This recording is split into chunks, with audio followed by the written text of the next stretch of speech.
everybody. I'm Jesse, and welcome to another edition of Gen X Thinks. And today I'm going to talk about the 5 things that Generation X misses the most. And number 5 on our list is MTV. And I'm talking about the real MTV, the way we remember it when it used to play music videos, not what it turned into, eventually evolved into this some other thing. I don't even know if it still exists, honestly, if MTV is still a thing. But yeah, back in the day, it played music videos constantly. It was awesome. I don't know why they changed the format. Like, so many of us watch music videos. It seems like they had enough of an audience to keep it going. I was sick when they canceled Headbangers Ball. But if they brought Headbangers Ball back now, I'd watch it. I'd definitely watch it. So MTV, the real MTV, the one that started when we were kids, I miss that. I miss that MTV. It was so special and so awesome and 100% ours. Adults didn't watch that stuff back then. It was just us kids. So, yeah, I miss the old MTV. Rocking out till the wee hours of the morning, watching Headbangers Ball and waiting for the latest video from your favorite band to drop. Yeah, those were good days. Number 4 is freedom. Just freedom from bills and pressure and all that stuff. We used to just be free, run out the door and do whatever for however long until it started getting dark and street lights came on. We were completely free, not a care in the world, not a single pressure to do anything except what we wanted. And those were when we were little kids, but still, it was pretty cool. A lot of us had jobs and stuff. I understand that. Still, even with those jobs, there wasn't the pressure of paying bills. You did whatever with your money. You could save it, or maybe your parents took it even, but still, there was no pressure. Not the pressure of paying bills like nowadays. So I think that freedom, just the freedom from the pressures of staying alive, that's one thing that I miss. Number 3, I'd have to say, is clarity. Clarity. Everything seemed clear back in the 70s and 80s and even the 90s.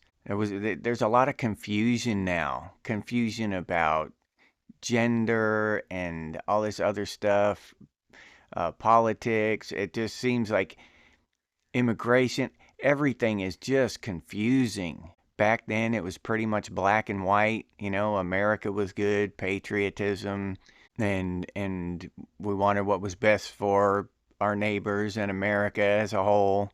Now, what the hell's going on? Half the people want to burn America to the ground. The other half want to save it. Half the people want, just crazy, weird stuff that doesn't make sense. They can't just do what they want and be left alone. They got to stir up some kind of weird social controversial pot with their ideas. And a lot of that is due to the internet, because anybody with any goofy idea can throw it out there, and if it catches on for whatever reason, then it catches on. It's just confusing now. Really confusing. Difficult to even understand what's true. Everything you read on the internet or hear on the internet now, even video and images you see can be completely fabricated, completely made up. You don't know. There's no way to tell just by looking at it. You can have an expert go in there and analyze the footage or analyze the image and see, but you don't know. It's all confusing. There's so many lies and so many different kinds of information.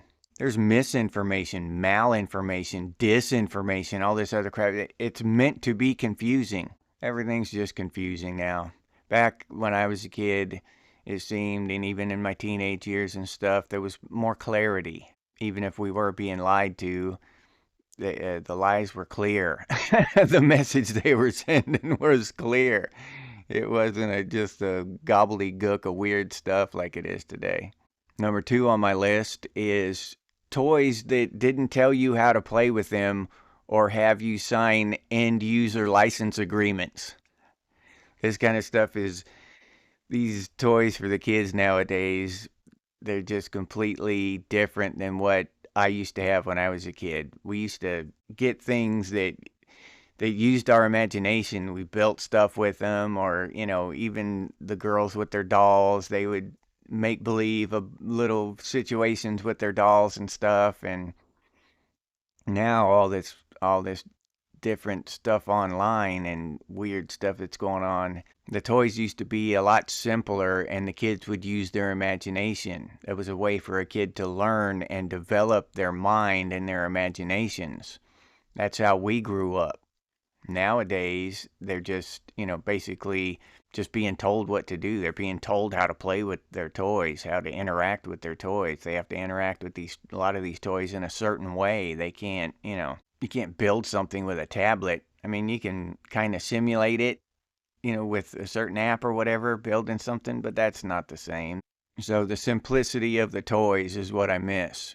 I wish we could watch kids play with toys the way we used to play with toys, out in the dirt with some trucks and, using their imagination and beep beep and all this stuff. So I think those were good properties for a toy to have, to force a kid to use their imagination, not provide the imagination to the kid. And people would disagree with me on that, I'm sure. That's just the way I feel. I feel like kids should use their imaginations more, like we did back then. It just seemed more fun back then.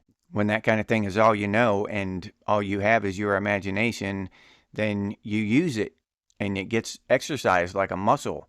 I mean, it gets stronger and better. And so I don't know if we keep going down that trail, then I wonder, what will happen to the imagination of humanity.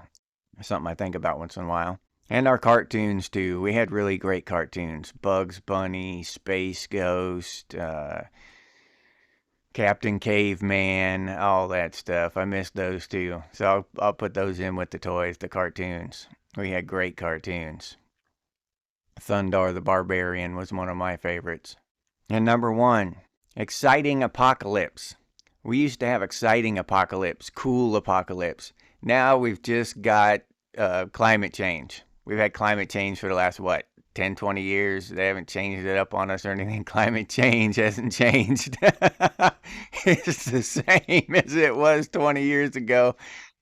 They just keep pushing the date back on us a little bit. Come on, give us something new. We used to have killer bees and anthrax, big hole in the ozone layer just shooting death rays down on us, looming ice ages, the mammoths were gonna come back, and okay, we had some cool stuff. Come on, you have to admit it. We had some pretty damn cool apocalypse back in the day. Now they're just vanilla. It's just whatever, climate change. Psh, all right.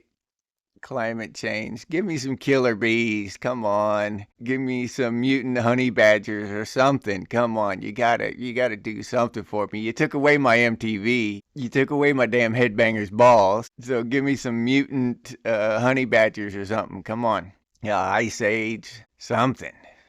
This climate change is just getting boring.